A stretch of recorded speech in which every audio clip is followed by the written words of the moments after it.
साथियों, आज सवेरे 3:30 बजे भारत और पाकिस्तान में लड़ाई बंद हो गई। पाकिस्तान ने हमारे देश में हमलावरों को 5 अगस्त को भेजकर ये लड़ाई शुरू की थी। अब ब्लैकआउट नहीं रहेगा, अंधेरा नहीं रखा जाएगा, लेकिन ये न समझिए कि पूरी शांति हो गई। हमें गंभीरता से विचार करना है कि इस समय क्या स्थिति है और आगे क्या हो सकती है।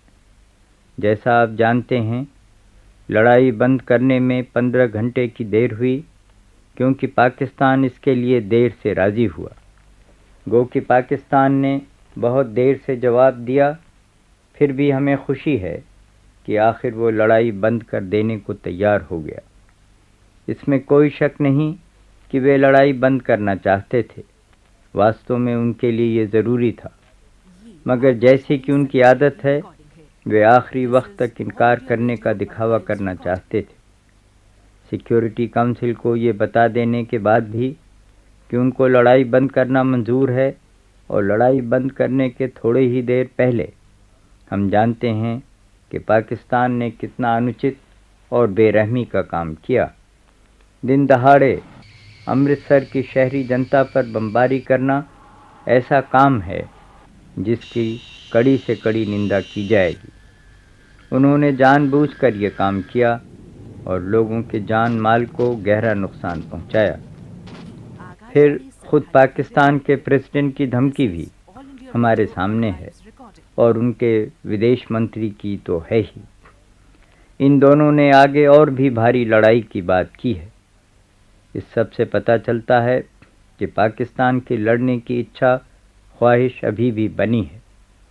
हम तो चाहते हैं, और हमारी सदा ख्वाहिश रही है, कि भारत और पाकिस्तान के बीच शांति रहे, लेकिन हम असलियत की ओर से भी आंखें बंद नहीं कर सकते। मैं साफ कह देना चाहता हूं कि अगर पाकिस्तान जम्मू और कश्मीर राज्य पर, जो भारत का अटूट हिस्सा है, या हमारे किसी और इलाके पर फिर से हमला करता है, तो हम उसका पूरी ताकत और मजबूती से मुकाबला करेंगे। इस बारे में कोई संदेह और शक नहीं रहना चाहिए। ये हमारी पक्की नीति है, और इस पर दृढ़ता मजबूती के साथ अमल किया जाएगा। गो कि दोनों मुल्कों की हथियार बंद फौजों के बीच लड़ाई बंद हो गई है, फिर भी यूनाइटेड नेशंस और दूसरे सब लोग जो दुनिया में शांति चाहते हैं, उनके लिए ये ज़रूरी है कि वे इससे जो गहरी लड़ाई है उसे भी बंद करें।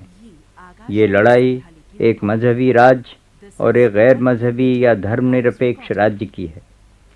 ये लड़ाई एक आज़ाद लोक राज्य फ्री डेमोक्रेसी का और एक नियंत्रित या ऊपर से चलाए जाने वाले लोक राज्य गाइडेड डेमोक्रेसी का है। ये लड़ाई कैसे ख़त्म हो? हमारी राय में इसका एक ही रास्ता है, और वो है सब मुल्कों का शांति से अपने अपने रास्ते पर चलते हुए आपस में मिलकर रहना।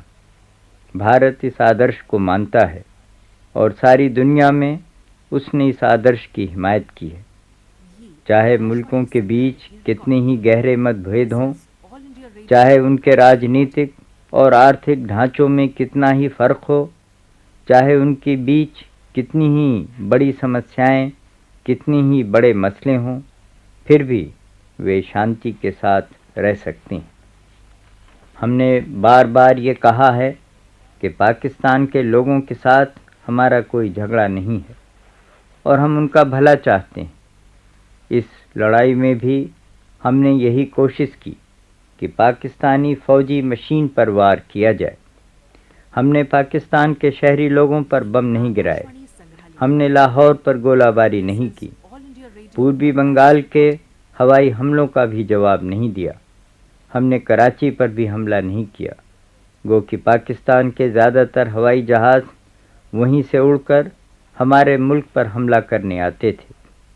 दूसरी तरफ पाकिस्तान ने एक गैर फौजी हवाई जहाज़ पर हमला किया, जिस पर गुजरात के चीफ मिनिस्टर और उनकी पत्नी सफ़र कर रहे थे, और इस जहाज़ का पीछा कर इसे नीचे मार गिराया। पाकिस्तान ने राजस्थान, गुजरात और पंजाब की निहत्थी नागरिक जनता पर भी बमबारी की।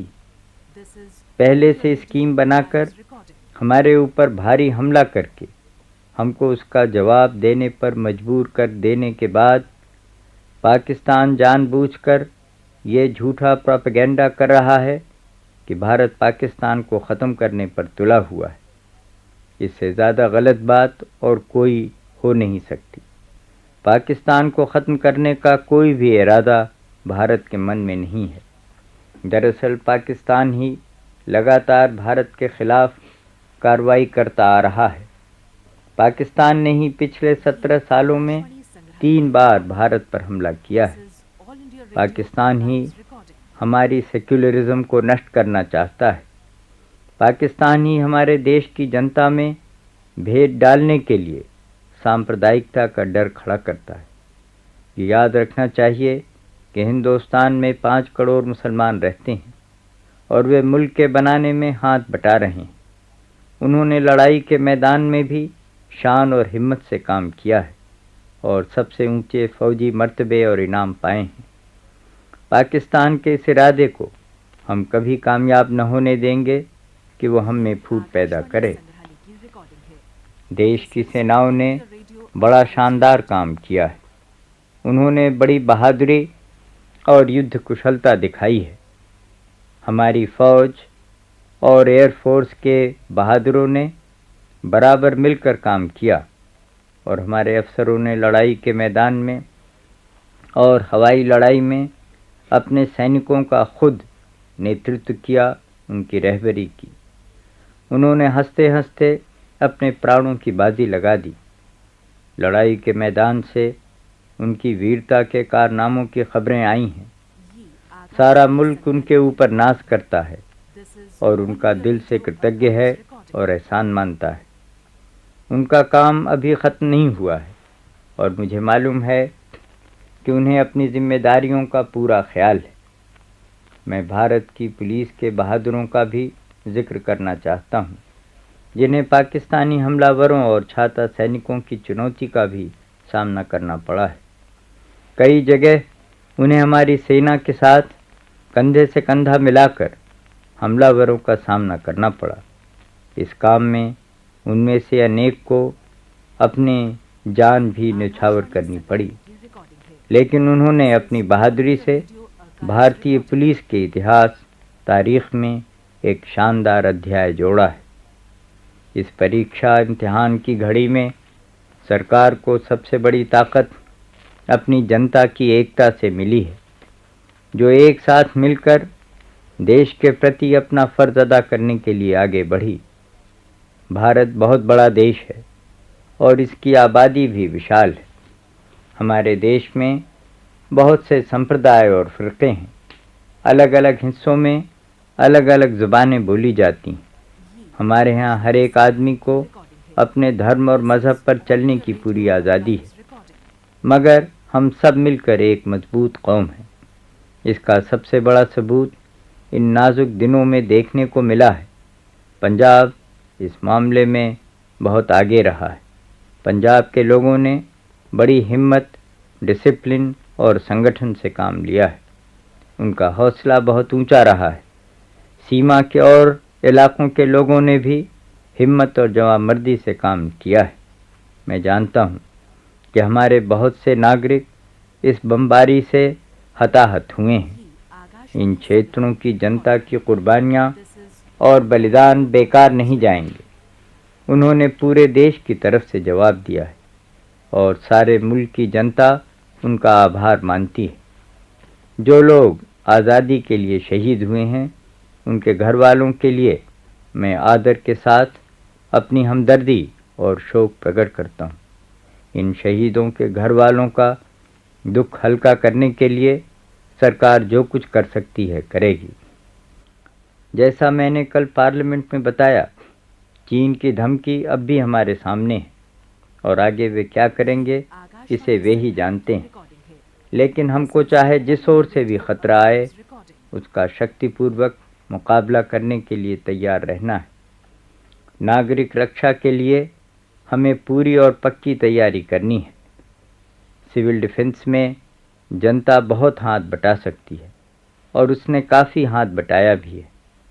हर रोज़ डिफेंस फंड में बहुत से लोग अपने आप दान दे रहे हैं। हम इसका हृदय से स्वागत करते हैं और दान देने वालों का बहुत आभार मानते हैं। आगे आने वाले दिनों में हमें अपनी नीतियों और योजनाओं पर व्यावहारिक दृष्टि से फिर से विचार करना होगा। हाल की घटनाओं से हमको अगर कोई सबक मिला है तो ये कि जहाँ तक हो सके हमें अपने ही ऊपर भरोसा करना होगा। आखिर में मुल्क की अपनी ताकत ही काम आती है और वही हमारी सबसे बड़ी ढाल है। ये काम चंद लोगों के करने का नहीं है, यह आप सब भाई बहनों का काम है।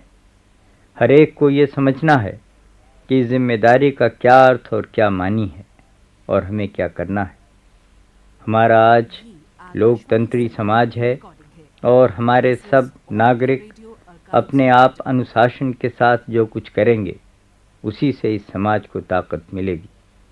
मुझे पूरा भरोसा है कि हमारे मुल्क के रहने वाले भाई शांति की जिम्मेदारी को भी उसी शानदार ढंग से निभाएंगे जिससे उन्होंने लड़ाई की जिम्मेदारी उठाई और हमले का सामना किया।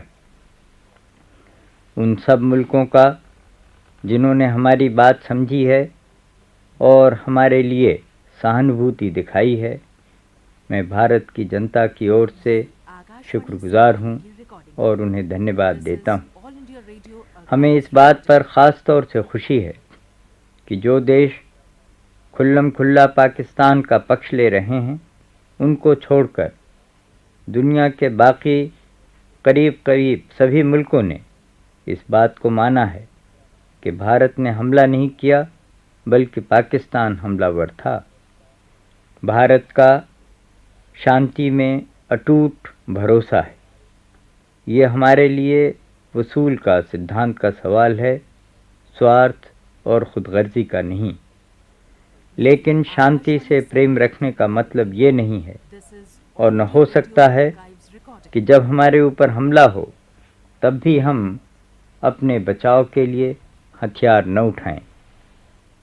जब 5 अगस्त सन 65 को पाकिस्तान ने हमारे ऊपर हमला किया तो उसने कुछ बातों को सोचकर ये कार्रवाई की थी। पहले तो उसने ये सोचा था कि कश्मीर में किसी किस्म का विद्रोह या बगावत हो जाएगी। दूसरे उसने ये भी उम्मीद की थी कि हिंदुस्तान में सांप्रदायिक या फ़िरक़े वाराना झगड़े फसाद होंगे। पाकिस्तान के मंसूबों को सबसे बड़ी चोट जम्मू कश्मीर राज्य के बहादुर बाशिंदों ने पहुंचाई। उन्होंने बड़ी एकता और जवामर्दी के साथ हमले के पहले धक्के का सामना किया। उन्होंने अपने राज्य की सरकार का, जिसके चीफ मिनिस्टर सादिक साहब हैं, पूरा साथ दिया। मुल्क की रक्षा करने वाले फ़ौजों को भी अपनी पूरी मदद पहुंचाई। पाकिस्तान की दूसरी उम्मीद पर भी पानी फिर गया। पाकिस्तानी हमले से हमारे मुल्क की मजबूत भीतरी एकता और भी उभर कर ऊपर आई। हमें इसी भाव को, इसी जज्बे को बनाए रखना है। हमें अपनी कोशिशों में, अपने कामों में तनिक भी ढील नहीं आने देना है। हमें खबरदार और सावधान रहना है। जो भी संकट या ख़तरा अपने मुल्क पर आवे, उसमें हर स्त्री, पुरुष, मर्द, औरत और बच्चे को अपनी जान की बाजी लगाकर उसका मुकाबला करना है। जीत हमारी है और होकर रहेगी। जय हिंद।